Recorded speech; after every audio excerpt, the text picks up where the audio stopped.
This is Thomas Wayne Riley, and you have found yourself in the American Southwest. This is the 9th episode in the series over the Civil War in the American Southwest.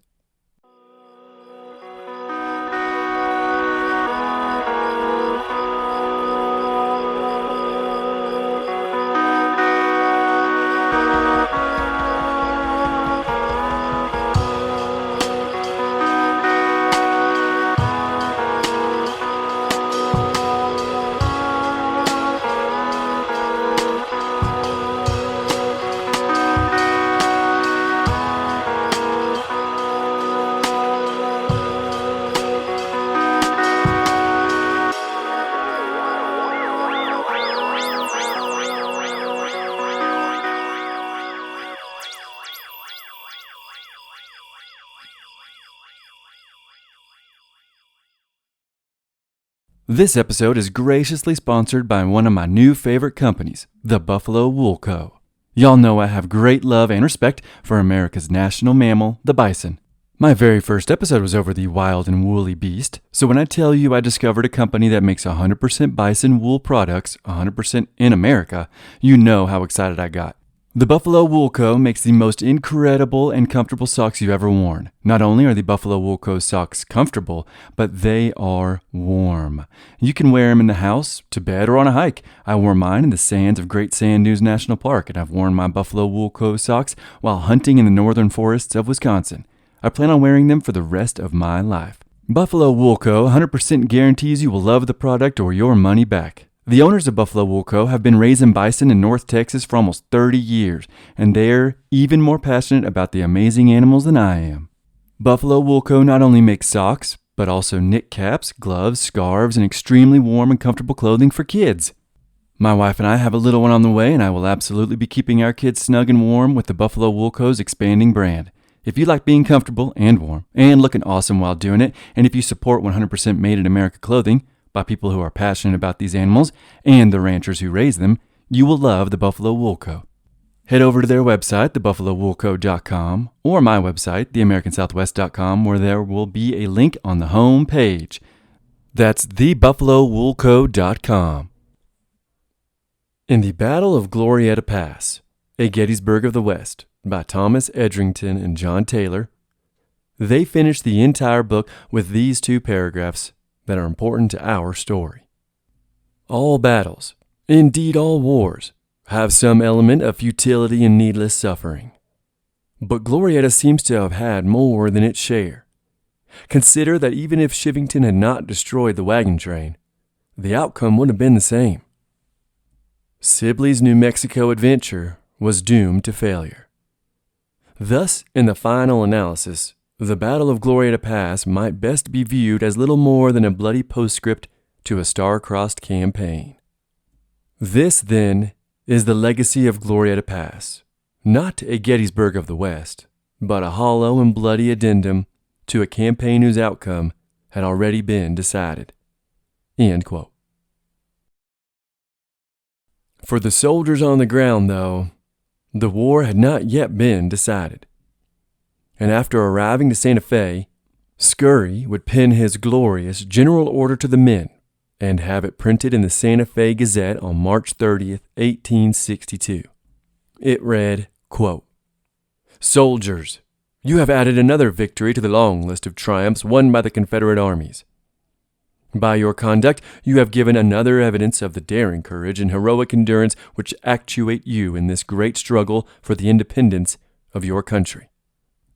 You have proven your right to stand by the side of those who fought and conquered on the red field of San Jacinto, the Battle of Glorieta, where for 6 long hours you steadily drove before you a foe of twice your numbers over a field chosen by themselves and deemed impregnable, will take its place upon the rolls of your country's triumphs and serve to excite your children to imitate the brave deeds of their fathers in every hour of that country's peril. Soldiers, I am proud of you. Go on as you have commenced, and it will not be long until not a single soldier of the United States will be left upon the soil of New Mexico. The territory relieved of the burden imposed on it by its late oppressors, will once more, throughout its beautiful valleys, blossom as the rose, beneath the plastic hand of peaceful industry. End quote. On that same day, March 30th, 2 days after the Battle of Glorieta Pass, Brigadier General Sibley in Albuquerque, he read aloud the news of the Confederate victory by Lieutenant Colonel Dirty Shirt Scurry. At the conclusion of the dispatch, his brass band struck up the notes of Dixie, and his men gave 3 cheers.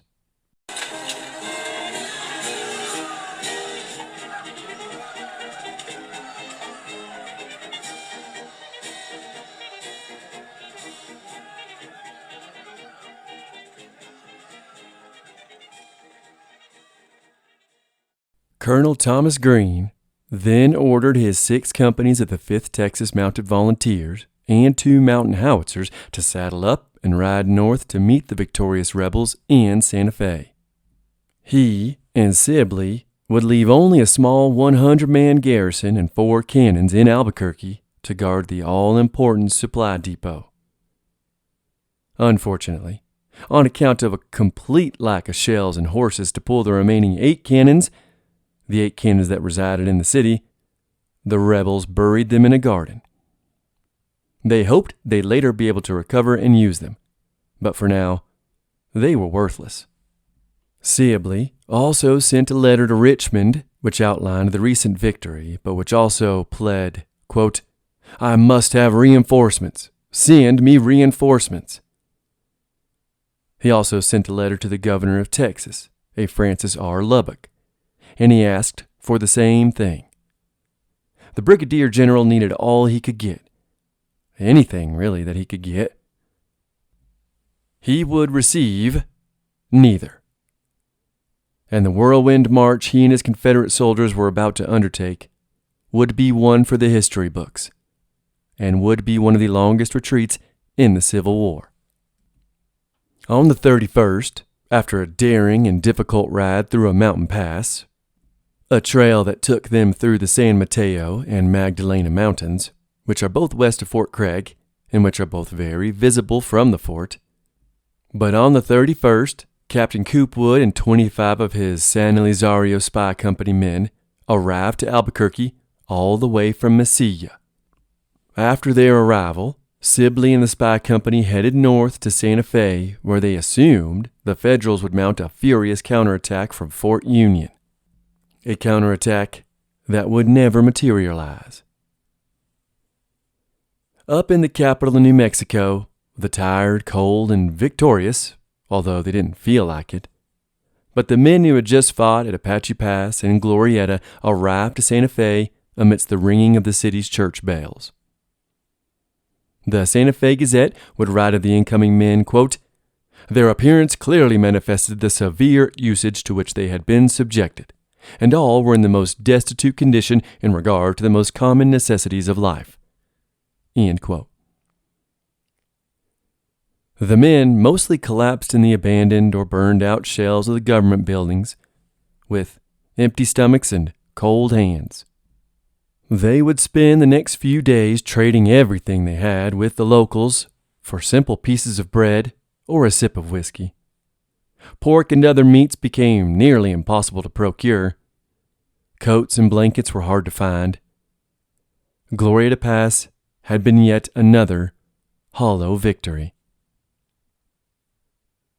Frazier sums up the plight of the rebels here in Santa Fe, while also mentioning that the wife of Canby, Louisa Canby, who had not left Santa Fe, she graciously and humbly helped the wounded and sick Confederates, which were the enemy.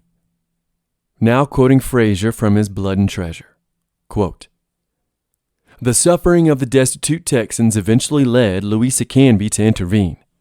Miss Canby was an angel," remembered Bill Davidson, suffering from his flesh wound in the thigh. "I was at the hospital at Santa Fe. Miss Canby came there and a girl with her, carrying 2 baskets of delicacies for the wounded. Colonel William Scurry noticed her arrival and met her at the door and told her about the burning of our train, clothing and bedding, the suffering of the boys, and freezing of some of our wounded. Miss Canby wept, and she said, "Colonel, these men must not suffer any more." The compassionate lady then revealed large caches of government supplies hidden by Union troops as they evacuated Santa Fe. After 2 days' effort, $30,000 worth of equipment turned up. By April 1st, the equipping had succeeded to the point that every 3 men had 2 blankets, a welcome relief from the cold New Mexico nights. Clothing and shoes, too, had been gathered and distributed, replacing the worn-out federal uniforms worn by many. End all quotes. The story is, in reality, a little more devious than that. The Union had all those supplies as annuities for the Navajo, but when they left, they hid them really well. Eventually, the Gazette and a few rebel soldiers began to wonder how on earth this cache was found. But it turns out it was Louisa Canby. She had apparently told Scurry, quote, "There are a large number of government blankets where you could never find them, but I will tell you where they are." End quote. It was a godsend to many of the battered rebels. But even with this welcome relief, the rebels knew the situation. Their empire in New Mexico was becoming hopeless. The often quoted Petty Colas, whose journal I have, he would write, quote, "There is a sort of gloom resting on the company. We have lost 3 companions who were very dear to all of us. And though a soldier's life is calculated to render a man properly callous, it will be long before we forget them." End quote. He also wrote that his comrades now, quote, "seldom sing, save when liquor abounds. The sound of a violin makes me sad." End quote. The Texan rebels also began to loathe the land of enchantment that surrounded them. They began to question if the cost of conquering it was even worth it. One Private William Henry Smith, another man I have quoted from quite a bit, he wrote in his journal, quote, "This country is very disagreeable. I do not see what the inhabitants have ever done to live here so long. If the Lord will spare me to get out of this country, I will never come back." End quote. Yet another Confederate private, William Randolph Howell, he wrote, "I am completely disgusted with church bells and Mexicans generally." End quote. Frazier, in Blood and Treasure, sums up the rebels' attitude and concludes with, quote, "Despite the Confederacy's imperial ambitions, the troops were eager to turn south and leave the despised territory behind." End quote. It wouldn't be long before that's exactly what would happen. On the 3rd of April, Colonel Greene, his men, and his cannons arrived in Santa Fe. He immediately told Scurry and the rebels that so far, down south, everything was quiet on that front. Canby, it seemed, wasn't pressing his advantage. But the opposite was in fact true, and Canby was actually heading to Albuquerque at this very moment. But more on that in a minute. Right behind Greene was Sibley, but he was in very rough shape, and he was by now always in pain or drunk or both. And by early April, the men in Santa Fe were bored. So they followed Sibley's suit and stayed as drunk as they could. They threw fandangos and parties. They began gawking at the Hispanic women or spying on the white Anglo-Catholic nuns. These women, as some rebels wrote, seemed to be the only white women in the whole territory. But they couldn't hang in Santa Fe forever, and they still desperately needed supplies, mounts, and reinforcements. And resentment towards their superiors began to grow. Not necessarily their immediate superiors, not the men who had accompanied them into battle. They were celebrated. One artilleryman, a man named Frank Starr, wrote, quote, "Our regimental officers, one and all, have in battle shown themselves gallant, brave men, always in the front where the balls flew thickest." End quote. A Captain Lee Alexander would write, quote, "I can say this, the men did their duty." End quote. But for the drunk officers in their tents, that was a different story. But the Federals at Fort Union weren't overly happy with their superiors either. After the Battle of Glorieta Pass, instead of rallying his men and heading towards Santa Fe, as Sibley and a few other rebel commanders had predicted, the Coloradan Slow took his men and his prisoners east towards Fort Union. Once at the fort, Slow would resign, and he would head north back to Colorado. I read that he resigned both because of the defeat and because he wasn't allowed to press his advantage and immediately invade Santa Fe. But Slow would personally say later that he resigned because he was afraid he would be assassinated by his own men. Either way, the man returned to Colorado, although he would die only a few years later in a bar fight in Santa Fe. At Union, though, the rebel prisoners caused quite a stir, and one Private Gardner of the 1st Colorado would write, quote, "They are the most ignorant set of white people I ever came across in my life. If I was asked once, I was 20 times, in good earnest, if it was a fact that Abe Lincoln was a mulatto. They are mostly boys from 15 to 20, though there are some very intelligent Germans among them." End quote. Now the previously slighted Colonel Gabriel Rene Paul was back in charge at Fort Union, and he would soon attempt to lead his men in a march towards Canby, who at that very moment was preparing to march up the Rio Grande to retake Albuquerque. By April 2nd, Canby would take Socorro, just south of Albuquerque. And this news quickly reached Sibley in Santa Fe, and he would immediately realize his untenable position. He realized his Confederates needed to relocate to a more strategically sound location, or they'd be routed and captured or killed. So after only a month of taking the capital of Union, New Mexico, Sibley ordered its abandonment. Sibley wrote, quote, "After the occupancy of the capital of the territory for nearly a month from the time of our first advance upon it, the forage and supplies obtainable there having become exhausted, it was determined to occupy, with the whole army, the village of Manzano, intermediate between Fort Union, Albuquerque, and Fort Craig." End quote. His plan was to attempt to block the reunion of Canby in the south and the Federals from Fort Union.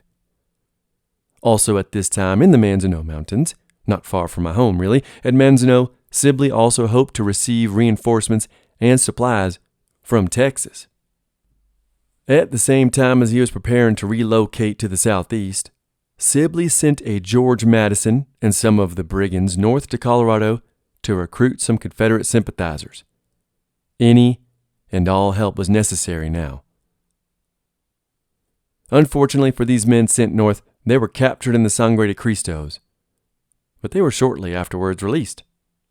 While they would not succeed in recruiting anyone to help with the army that was quickly retreating down south, they would stay as rebel commandos in southern Colorado, and they would cause quite the pain for the Federals. Fraser writes of them, quote, "The marauders eventually entered southern Colorado. Once there, Madison and his guerrilla band would continue their war against the Union by interdicting the federal mail and communications with New Mexico and the East." End quote. I wouldn't mind finding out a little bit more about them and maybe doing a subscriber-only episode.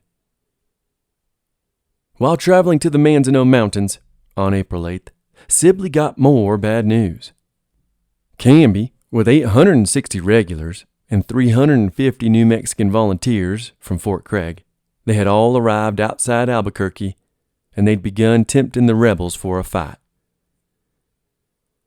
The Federals eventually fired a few cannons into the city, which caused the 120 rebels to return fire. Although they hit a Union major, they did no other damage.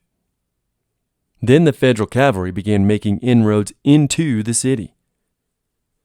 The rebels were quickly becoming surrounded, trapped in the old city. But just as hope began to run out, Greene and his reinforcements rode into the city and saved the besieged rebels, who cheered throughout the streets. At this, Canby and the Federals retreated, or so the rebels thought.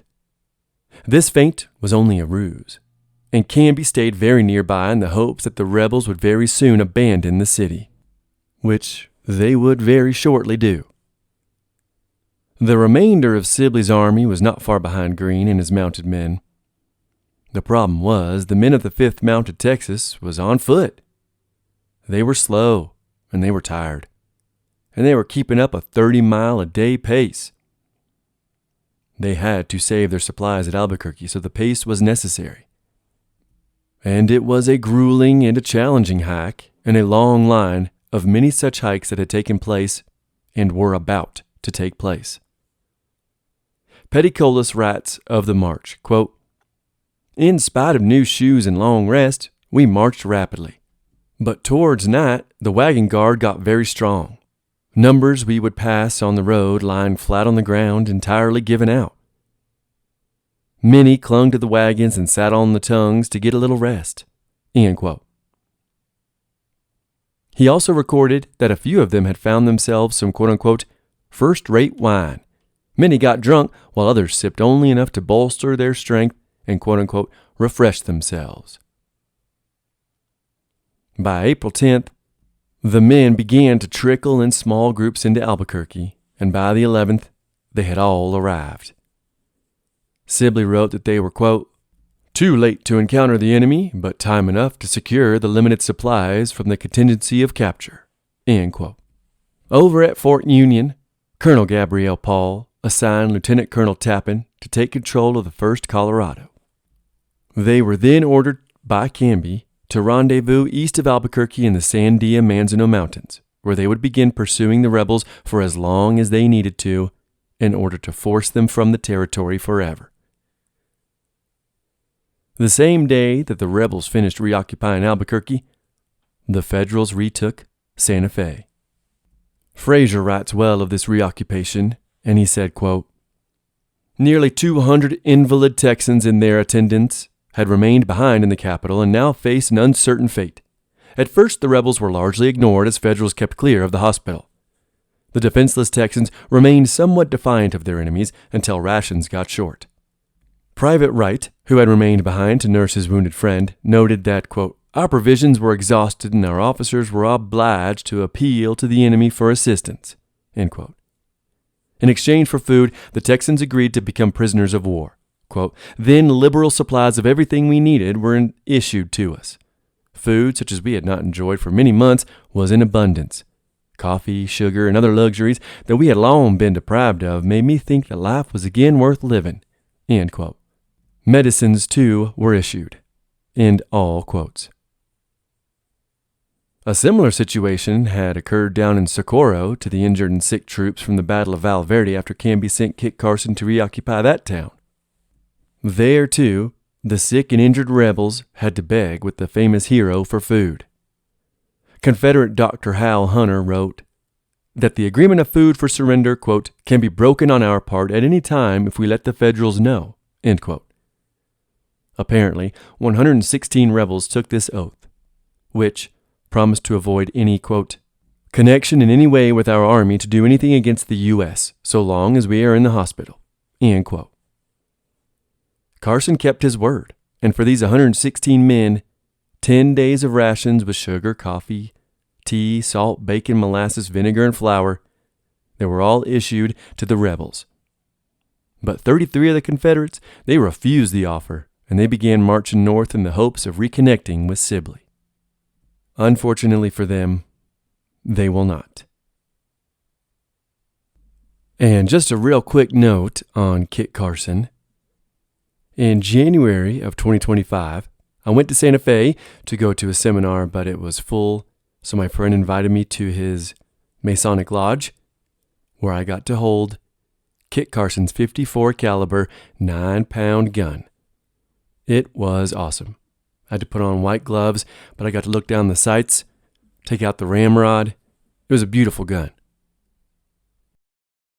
Eventually, Canby and Paul's forces would indeed link up east of Albuquerque.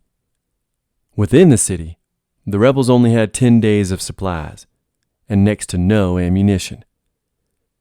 They'd already had to bury a number of their cannons, if you'll recall. The situation was dire. The Confederates were bleeding men and supplies. They'd had to leave over 100 men in Socorro, over 200 in Santa Fe, not to mention the 150 who had died in battle. And they were losing men every single day to sickness. They'd also had over 100 captured. The rebels had lost over 600 men throughout the campaign so far, while the Unionists had lost half of that number. Private Howell writes of this in his journal, quote, "I don't see how as many of us escaped as have, taking into consideration the hardships of exposures we have had in this cold climate the past winter." End quote. Sibley knew all of this, and he knew they were about to run out of food entirely. He knew the Federals were surrounding his men, and he knew that reinforcements were no doubt on their way for the Unionists. He had only one choice. He and his men now had to march all the way back to Mesilla. Once there, he would have the protection of Colonel Steele and his fresh troops, and they could wait for the absolutely crucial reinforcements from Texas. Reinforcements that were surely coming, right? Right? To secure supplies for the march, the Confederates sent men out into the countryside to gather corn and beeves. One ranch supposedly held the promise of tons of wagons full of corn, so they marched 25 miles to retrieve it. As they were about to leave, they noticed dust from the north, though. The Federals were in hot pursuit. So the rebels hightailed it back down to Albuquerque, where they were relieved to find 100 reinforcements join them from the city. They then hightailed it back to the old city with the Yankees hot on their trail. Yet another small defeat for the starving rebels. On April 12th, with no more hopes of relief, Sibley ordered the Confederates to abandon Albuquerque. They destroyed what they couldn't carry and left enough supplies for the sick and wounded at the hospital. Fraser writes of this retreat, quote, "The 3 remaining 6-pounders of Teal's battery and the guns captured at Valverde proudly rolled out of town. Scurry's men, along with the troops of the 7th Texas, forded the Rio Grande to the west side, while Green's and Pyron's soldiers headed down the east bank, looking for a better crossing. Pro-Southern citizens accompanied the army, adding a refugee element to the retreating column." End quote. The rebels' woes were far from over, though, and their retreat south was met with near constant harassment. Not only from the Yankees, but also from disaffected New Mexicans who had toiled under the Confederate occupation since the beginning of the year. One particularly violent small town was Las Padillas. There, New Mexican riders killed 3 rebels before Texans under the Texas Ranger captain, Alfred Sturgis Thurman. He returned for revenge and to bury their dead comrades, but to their surprise, the locals had already buried the rebel soldiers in their local cemetery. But Thurman still met out some frontier justice. He wrote, quote, "Before they left the place, they sent a few greasers to their father, the devil, in payment for their treachery." End quote. Things were turning uncivil during the retreat as old resentments under rebel rule began to show. As the retreat trundled down the Rio Grande, even the Teamsters, who had been nicknamed Mexico, they began to refuse orders as they slowed their pace, leaving the wagons to fall behind the already very slow pace of the rebel soldiers. These Teamsters were sick and tired of the deep sand, the bad roads, and the tough pace, so they began to unhitch their teams to graze whatever grass they could find. But this did not sit well with the rebel soldiers, and the oft-quoted and now wounded Davidson. He was shocked at this, so he and some fellow men organized some teams to run out and gather what supplies they could. I mean, the Unionists were right on their tail. But after working until 2 a.m., Davidson and his friends gave up and collapsed at camp. The troubles were only increasing for the Confederates, but it was about to get a lot worse.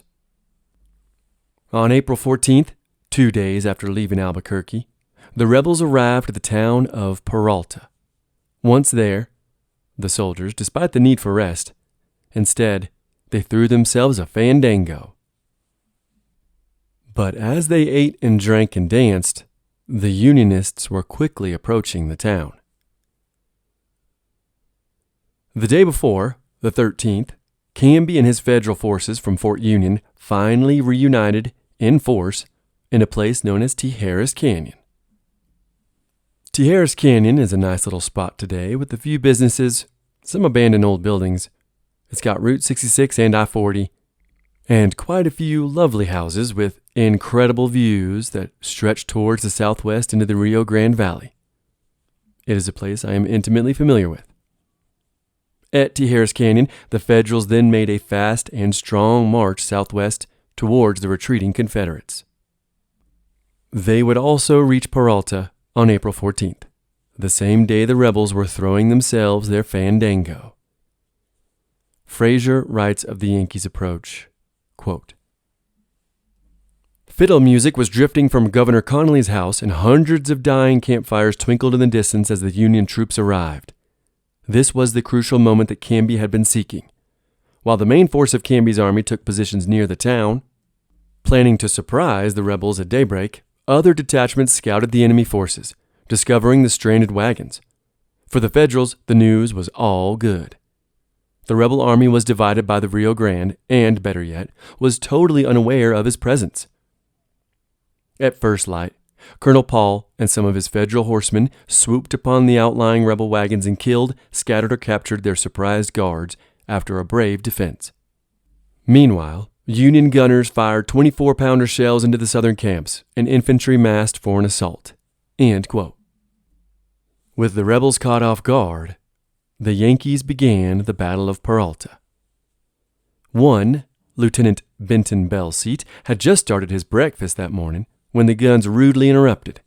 He wrote, quote, "I was sitting down in our fire with a frying pan in my hand, frying bacon when the enemy opened fire. One ball struck the center of the pan I held and knocked the pan and its contents into the fire." End quote. Bill Davidson, just as surprised as the others, was quick to respond to the coming battle. He wrote, quote, "We were aroused from our peaceful slumber by a volley fired right into our sleeping camp.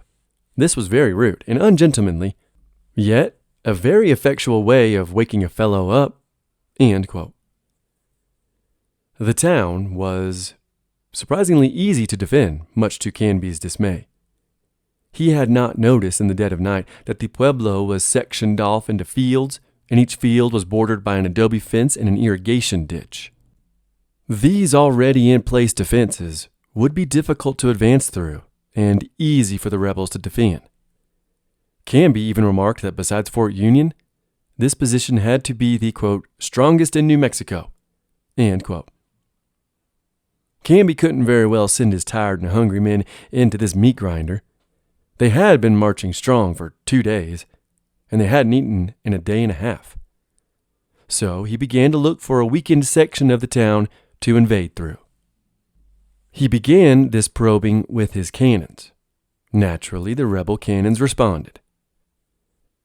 As cannons fired from both sides, both armies attempted to maneuver into a fortuitous position. Paul and his Coloradans under Tappan, they were positioning themselves into some cottonwoods to the west and to the north of the town. These trees practically hid the Union's movement from the rebels within the town. The Unionists were beginning to surround it, and they had the superior numbers. Coopwood and his spy company, along with some Arizonans, they were also attempting to maneuver into a fortuitous position in the center and the right of the town. Meanwhile, Pyron and his men were fortifying the north side of town from the men they could see sneaking through the woods. And Greene's 5th Texas held the right side of the town. Eventually, to ease some of this fog of war, Greene ordered the injured Davidson up to the top of the church tower in the center of the town of Peralta. Davidson wrote, quote, "Colonel Greene gave me a field glass and sent me up in a cupola to observe and report to him the movement of the enemy. I went up and had a fine view of the surrounding country and the enemy, which I thought to be about 3,000 strong." he continues. They finally massed their forces, placed a battery at the head of the column, and started on our left in between the river and the town. End quote. Greene only had 1,000 men. The coming battle for the Rebs would be overwhelming odds. Nothing new there. Fraser writes this of the coming battle, quote, Greene, realizing his danger, ordered artillery to support Pyron at this threatened point. Lieutenant Phil Fulcrud led 4 6-pounders around the church and, after his gunners pulled down an adobe wall to clear the path, trotted the pieces to the left. The Texan guns took position as Federal guns began to find their range. A long-distance duel of solid shot erupted. From his perch in the bell tower, Davidson saw, quote, cannonballs rolling along like a parcel of marbles, without the least respect for persons, end quote. The Unionists, checked in their advance on Pyron and the rebel left, doubled back behind the woods to threaten Coopwood's men on the right. The Texan lookout in the tower called out their movements, and Greene shifted his forces to meet the new danger. Federal artillerists decided to destroy the church tower and thus end the rebel reconnaissance. Quote, the enemy ran a cannon upon a little mound directly in front of our center, Davidson recalled.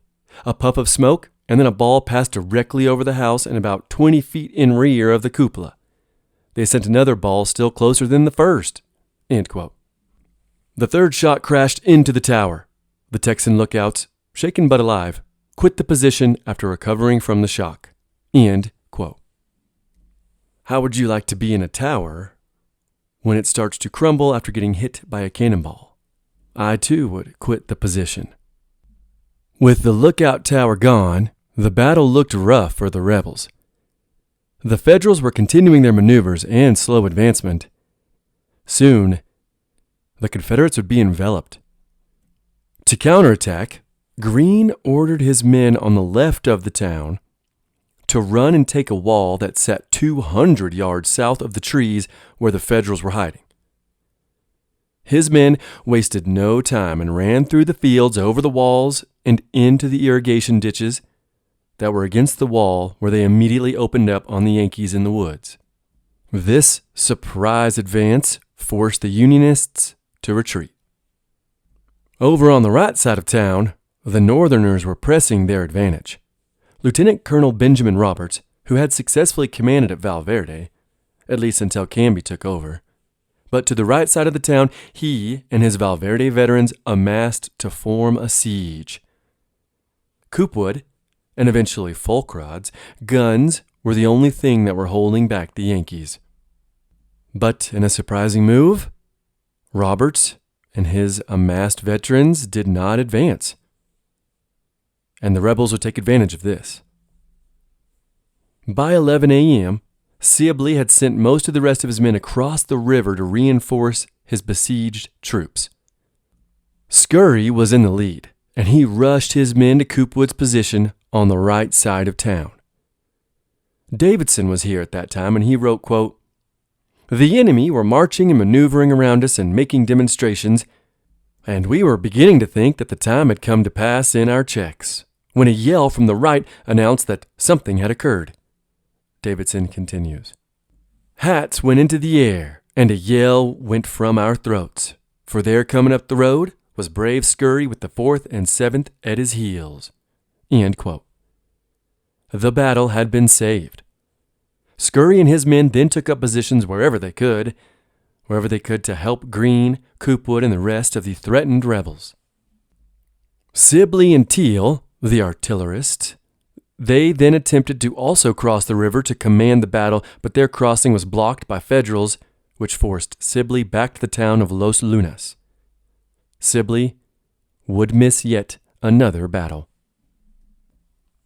The artillery were the stars of the raging Battle of Peralta, as they fired at one another from only a few hundred yards away. Most of the men, as the battle continued, began to just steer clear of the deadly trajectories.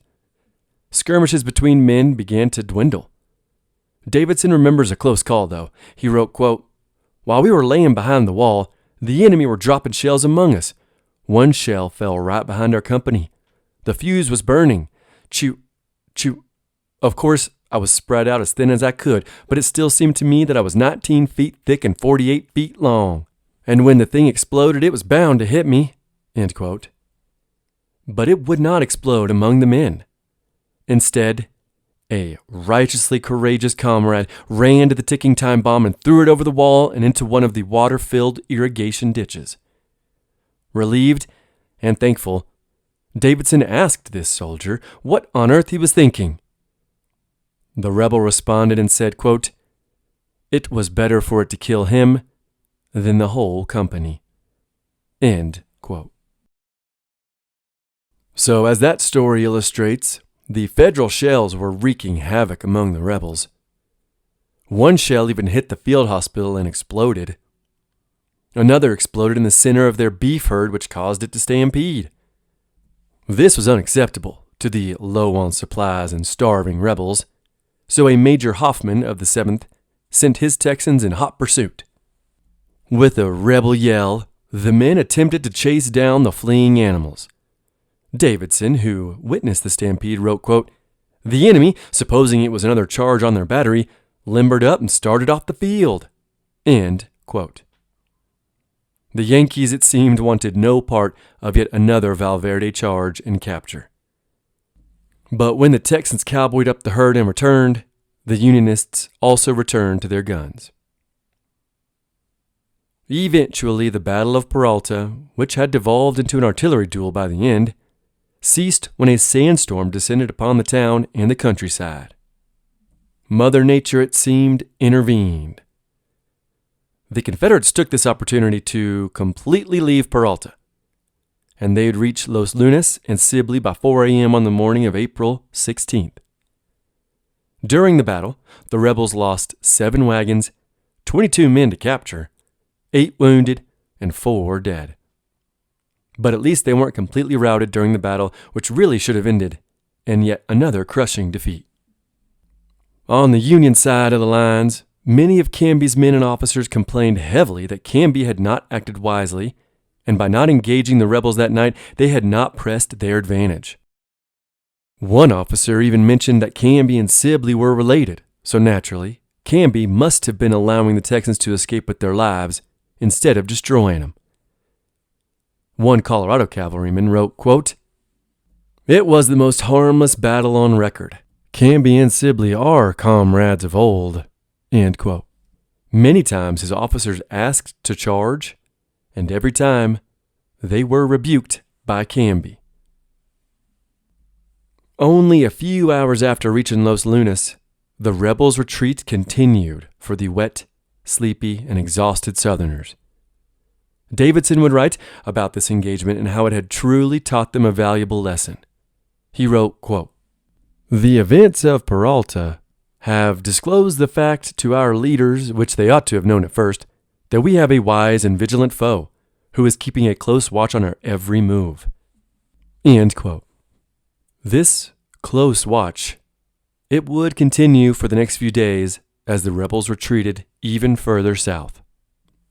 The sandstorm had still not let up by the following day, and as the rebels retreated, the Federals were in hot pursuit. Sergeant Petticolas would write that, quote, "2 or 3 companies of cavalry have been dogging us down the river all day, trying to pick up stragglers, but cautious to keep out of range." End quote. The rebels began to realize they were not marching fast enough with this dark shadow, blue shadow behind them. So to lighten up their load, they began to abandon any and all extra weight in their wagons and on their persons. Petticolas wrote, quote, "We burnt and destroyed everything we had, save blankets, cooking utensils, a suit of clothes, and overcoats. This was to lighten our teams so that we could travel more rapidly." End quote. But they were still not fast enough, and on the next morning of April 17th, they awoke to find their quote-unquote blue shadow still following their every move. Petticolas wrote, quote, "We discovered that confounded cavalry of the enemy right opposite us on the other side of the river this morning." End quote. So overnight they had crossed the river to the other side. Fraser sums up the odd and ominous situation the rebels found themselves in that morning. Quote, As the day progressed, all of Canby's army came into view, and the opposing armies marched within a mile of each other with only the Rio Grande between. Pickets sniped at each other, but neither side seemed interested in bringing on a general engagement. Quote, "We looked for an attack all day," Petticolas wrote, "but did not have our expectations realized." End all quotes.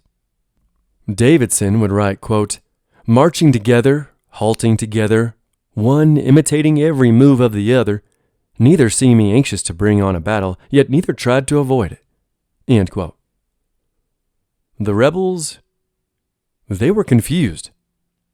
One of Davidson's friends, he then decided with much bravado to go have a chat with these Yankees to see what on earth they were doing. So this friend mounted a mule and rode down to the river. At its banks, he yelled to the Northerners, quote, "Say, I want to know whether you fellows have gone crazy or whether you are a set of damned fools, naturally." End quote. The Union troops, none too thrilled to be insulted, answered Davidson's friends with a, quote, "a piece or two of lead." I don't think they tried to hit him, but merely intended to admonish him to stay with his own crowd. End quote. Davidson's friend then, quote, "took the advice kindly and lovingly administered." End quote. And then he raced back to his comrades. By that afternoon, the rebels were camped at the banks of the Rio Puerco, where, quote, "the enemy, who had now become like our very shadow, stuck with us like a lovesick swain following the footsteps of his sweetheart, went into camp too." End quote. It must have been psychologically eerie to just have them following them every move like a lovesick swain. Up ahead, south of the rebels' position, the Rio Grande Valley tightened, and if the Federals beat the weary Rebs to this point, they'd have the high ground in this tight spot, and they would force a battle, no doubt. And with their superior numbers, superior strength, superior arms and ammunition, and superior position, they'd finally win that battle. Not to mention both armies were approaching Fort Craig, and inside it were 800 men with Kit Carson. Davidson wrote, quote, "The alternative was now presented to us of continuing down the river to the Narrows, make battle at Polvadier with the enemy's cannon sweeping every inch of ground, exhaust our ammunition in a futile attempt to go through the lines, make an honorable surrender, and pine away in a northern prison." End quote. None of that sounds too desirable. And with no want for that outcome, Sibley called a meeting. As the meeting was held, the men of the 2nd Texas began to pack all of their belongings, and they strapped them to their horses. Davidson, perplexed, asked these men what they were up to. Davidson wrote their reply, quote, "They replied that there was talk of going down to Polvadier and making a fight and then surrendering. They would go down, fight as long as Sibley said fight, but the moment he said surrender, they were going into the mountains and make their way to Texas." End quote. Clearly, the men had had enough of New Mexico. During this meeting, Sibley's men and their tempers began to flare. Sibley, by now, had lost a lot of respect from his men, and at one point during the meeting, he even threatened to arrest one of his own captains. They did not want, nor could they win, an engagement on the Rio Grande at these Narrows. They had to abandon the road. Fraser again, quote, "The Confederate Army of New Mexico was doomed, it seemed, unless an alternative route could be used to bypass the Union roadblocks. Captain Bethel Coopwood, the veteran campaigner and frontiersman, suggested using the same mountain trail he had used days earlier to make his way from Mesilla to Albuquerque. Sibley's council debated the question. Colonel Greene at first favored Coopwood's plan, but as the debate wore on, he became sullen and detached, realizing, according to one observer, that one plan meant, quote, death in a northern prison, the other death in the mountains, end quote. One of Sibley's staff argued that if the route proved successful, Sibley would get the credit. If not, the failure would be known as Coopwood's folly. With his reputation thus safeguarded, the officer argued the general should take the risk. Quote, "The discussion waxed hot," remembered Davidson, "and Coopwood got mad and left the council. The others lounged about seemingly indifferent as to the course the leaders concluded to adopt." End quote. Eventually, the meeting concluded that Coopwood's gamble, an arduous march through the hills without roads suitable for wagons, was the Army's only hope. The rude trail around the north end of the rugged Magdalena Mountains in front of the San Mateo Range, some 20 miles west of Fort Craig, seemed the only possible salvation for the Army. The officers adjourned and went to prepare their commands. Major Alexander M. Jackson, Sibley's adjutant, took 16 men and rode hard for Mesilla with news of the retreat for Colonel William Steele. End all quotes. So this is the Coopwood's gamble that's in the title of this episode. And I know a little bit about these San Mateo Mountains. I camped in them in late November of 2024. That was actually the night before I visited Fort Craig and Valverde. I passed the Magdalena Mountains and briefly thought about camping in them, but that was only if I did not make the San Mateo Mountains before the sun had set. In my research of the area, I did learn the mountains have ancestral Puebloan ruins at their base, and they were, of course, used as an Apache mountain stronghold. And so were the San Mateo Mountains. Oddly enough, the San Mateo Mountains have something called Apache Kid Wilderness, and apparently Apache Kid's grave. But subscribers know from my Apache Kid series that ain't nobody knows where that boy is buried, or how long he lived, or where he died.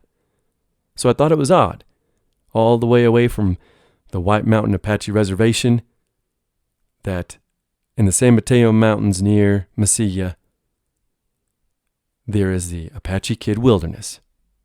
But back to the Civil War here. When I was doing my research, there was no mention of Coopwood's gamble.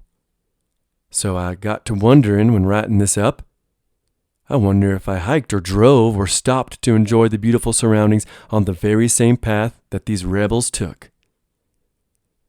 I will have pictures of the range from my visit up at the site, and from the mountains you can clearly see Mesa de la Contadera and the Valverde battlefield. So I imagine as they hiked these mountains they could see the fires from the fort itself. But let's get into this Coopwood's gamble. Deep into the night of April 17th, with a full moon to help light the way, Sibley's ragged and tired Army of New Mexico, the once great conquerors, the southern conquistadors, they moved around the Magdalena Mountains on their way to the San Mateo. With the rough road and the men needing to move fast, nearly every single thing that wasn't absolutely necessary that they already hadn't dropped was left behind or burned. The rebels threw off overcoats, stuffed their pockets with ammo, and strapped the necessary items to the worn-out mules. Teal, determined to save the Valverde guns, though. He hitched them to whatever they could roll on, and the march began. Petticolas would write, quote, "Now commenced one of the most remarkable retreats ever read of." End quote. The Confederates made the tough decision, when they left, to leave 30 wagons and their sick behind. The men bid them good luck as they passed them by and slithered off into the darkness. Davidson wrote of the injured, quote, "They had come on this far to save being made prisoners, and now they had to be made prisoners at last." End quote. Fraser writes of the scene, quote, "Huddled around a fire with the yellow flag waving over them from the corner of a wagon, the wounded and infirm shook hands with their friends, fearful that they may never meet again." Petticolas, moved by the pathos, watched sadly, quote, "It was affecting to see the brave companions in arms of these sick men grasping them and bidding them an affectionate farewell." End quote. Slowly, pathetically, the abandoned Texans watched as their comrades moved quietly away in the moonlight. End all quotes. On the morning of April 18th, with the sun's rays illuminating the Rio Grande Valley, scouts brought the news of the rebel retreat to Canby. But this news did not worry him. His first order of business was securing the loot that was left behind. Canby then sent his troops south towards Palvadera. That was the choke point he had originally planned on using to stop the rebels' retreat. Canby then realized the rebels had two ways of escaping. The first would take them through the Apache-infested Cook's Canyon and then over to the road to Mesilla. The other would take them through the battle-torn Alamosa, that town I talked about a while ago, where Coopwood had the overnight engagement. Canby wrote, quote, "If they have taken the route by the Mimbres, it will be impossible to overtake them. If they have taken that by Cañada Alamosa, I am not without hopes of intercepting them, although my scouts report that they have abandoned everything that would encumber them in their flight." End quote. Unsure of which route they took, Canby just went ahead and marched his forces to Fort Craig. In Socorro, the stranded rebels continued to hear rumors that they were going to be rescued by Sibley, but eventually, those rumors turned to dust, and they soon realized they were to be taken prisoner by the Federals. One of the men there wrote, quote, "Is this to be the glory of our brave men? Must they suffer reproach for their general? This is more than human nature can bear. We soon will be taken prisoners. Sibley stampeded last night and went to the mountains, leaving his sick and wounded with a part of his train in the road unprotected, with no medicine, no physician, and but few attendants. Sibley has gone to Texas. We are sold." End quote. Well, he wasn't wrong. The following week would be hell for the retreating rebels. Again, I was just in these mountains, and while they are rugged and harsh, they are quite beautiful. But I was in my truck. These men were on foot, and the trail was over 100 miles long. Water was scarce, and a lot of the watering holes they would find held brackish and salty water. And each watering hole was an entire day's journey from the next. And as usual, up in these mountains, it was cold, and the wind was relentless. Not to mention, these were Apache strongholds. Both mountain ranges were.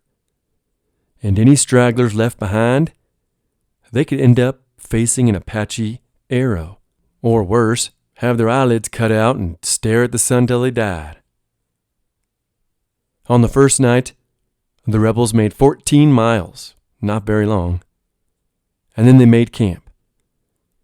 But on this first trek, the wagons had made it, what few they took. The following day, though, the going got tough with deep sand and a lack of water. And when they did finally find a spring, Captain Julius Giesecke wrote, quote, "It was so salty that we could hardly use it for coffee." End quote. The second day of Coopwood's gamble, the 19th, it proved far tougher than even the first. Thirst was really getting to the men. Even the saltiest brackish water, it became a delicacy. Petticolas wrote, quote, "The strong pressed feverishly and frantically on, the cry becoming more intense and universal for water." End quote.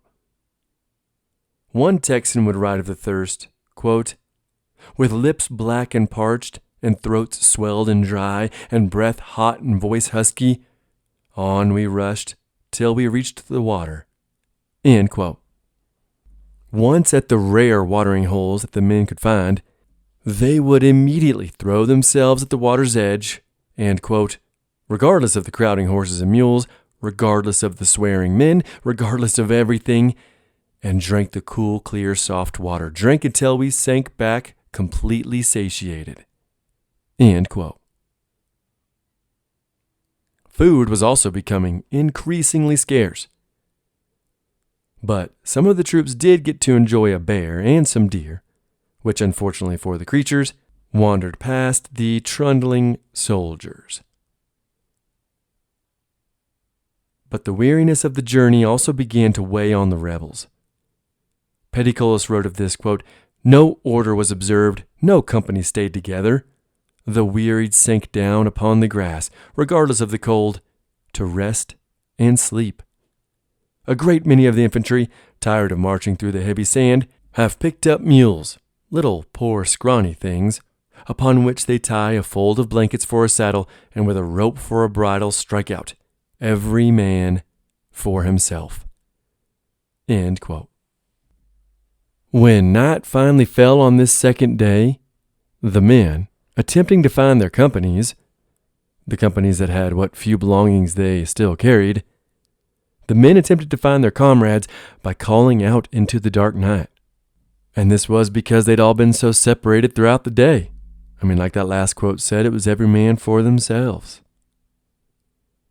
Private William Randolph Howell wrote of that second evening, quote, "For hours, as the scattered men came in, a confusion of voices, hallooing for different companies, individuals, and regiments, rendered the place a perfect babel." He continues, "This is my first day on foot, and me very feeble. I don't get into camp until 10 p.m., as all have gone to bed. I can't find my company and have to lay by the fire all night without my blanket." End quote. The rebel superior officers knew that Canby knew where they would come out, so they had to race against the Unionists. By shedding everything that they had, they got a few extra feet or a mile a day, and that could make the difference. But at night, without a blanket, without your men and comrades, this was a very tough gamble. But will it pay out? Despite littering their trail with everything worthless and everything full of worth, as the going got extremely more difficult, the rebels never left the guns of Valverde behind. It was their only trophy that still remained with them. The rest of their trophies had been burned at Johnson's ranch during Glorieta. Fraser sums up the battle that dragging these prizes, the Valverde guns, was, quote, "With little sleep, empty canteens, and bad rations, the soldiers struggled with the pieces, oftentimes dragging them up and down canyons with teams of men working ropes. By April 20th, the ragged Texans began talking of leaving the guns. Quote, "Some talk of spiking the artillery and leaving it," Petticolas wrote. "Greene has gotten tired of helping their battery along." End quote. Lieutenant Colonel William Red Scurry, obsessed with saving the battery, took charge of getting the guns through and himself aided the men as they manhandled the weapons over the formidable terrain. Teams of soldiers lowered the guns by ropes down the steep sides of canyons, then dragged them up the other side. The back-breaking effort sapped strength, but Scurry refused to let his men give up. Eventually, the officers assigned responsibility for a cannon to each of several companies. Troops then destroyed all of the remaining caissons, limbers, and ammunition. End all quotes. And on top of leaving everything behind and dragging them cannons, several of the New Mexican refugees accompanied the men, the retreating men.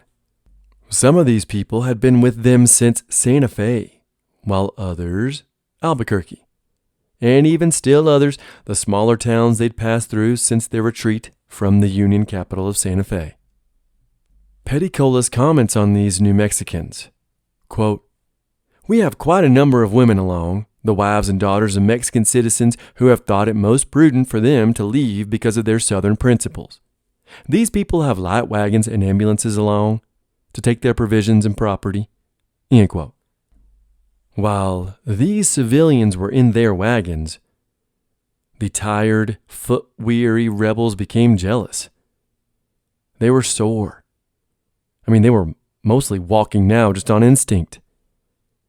And then they look up and see these people and their officers like Sibley in a wagon, and their anger came out.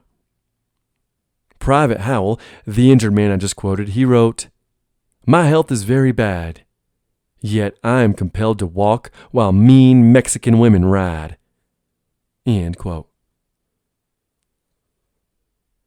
By April 21st, they were in the San Mateo Mountains, and far below them was the Rio Grande and Fort Craig. As I mentioned earlier, they could no doubt see the lights at night from the fires. Maybe they could convince themselves they could see movement, and they were hopefully counting their blessings at being able to avoid a siege against the fort. Maybe a few of the men looked on at Valverde.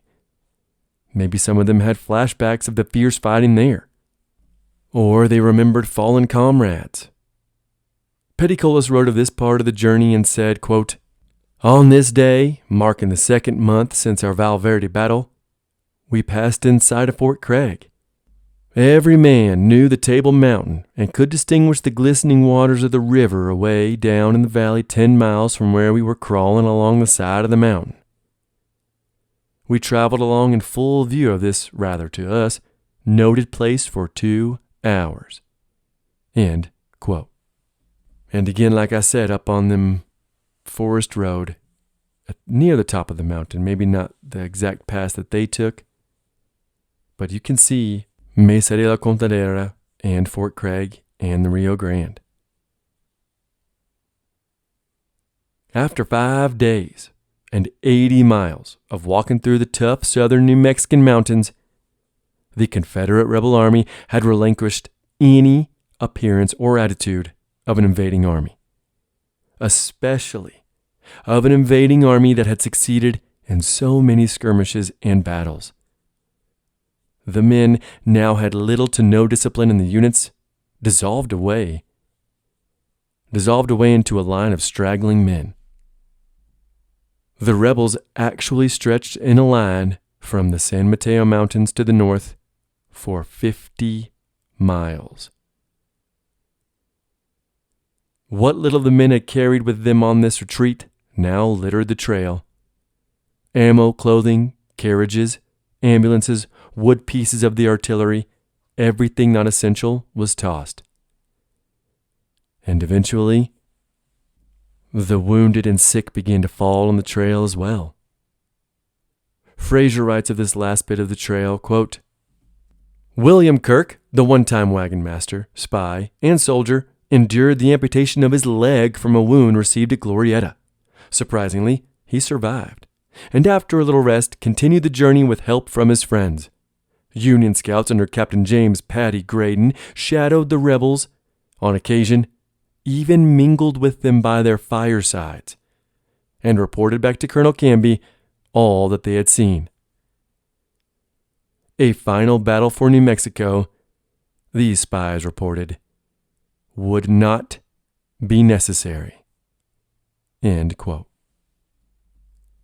I have mentioned Paddy Graydon before. He was the one that got in the shootout after shotgunning the Mescalero Apache chief in the head. He also had the IED mules.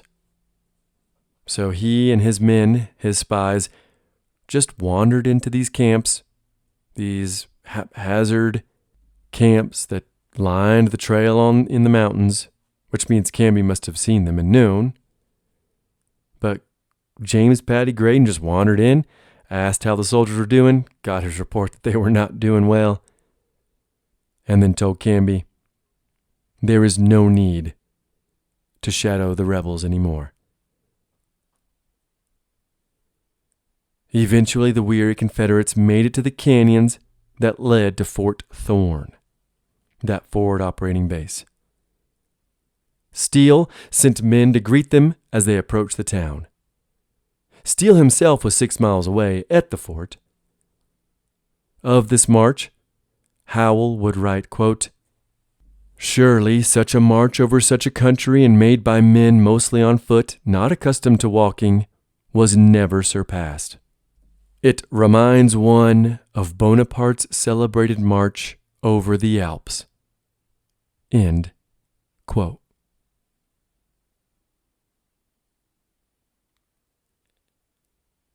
In the next episode, we will switch locations as Captain Hunter in Arizona does battle with Carleton's incoming California column.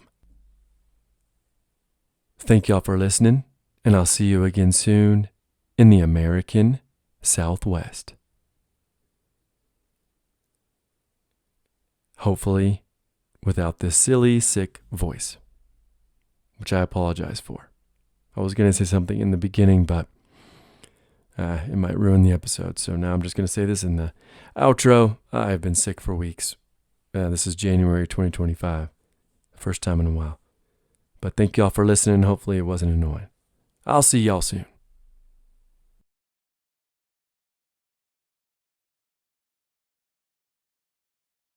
This episode is graciously sponsored by one of my new favorite companies, the Buffalo Wool Co. Y'all know I have great love and respect for America's national mammal, the bison. My very first episode was over the wild and woolly beast, so when I tell you I discovered a company that makes 100% bison wool products, 100% in America, you know how excited I got.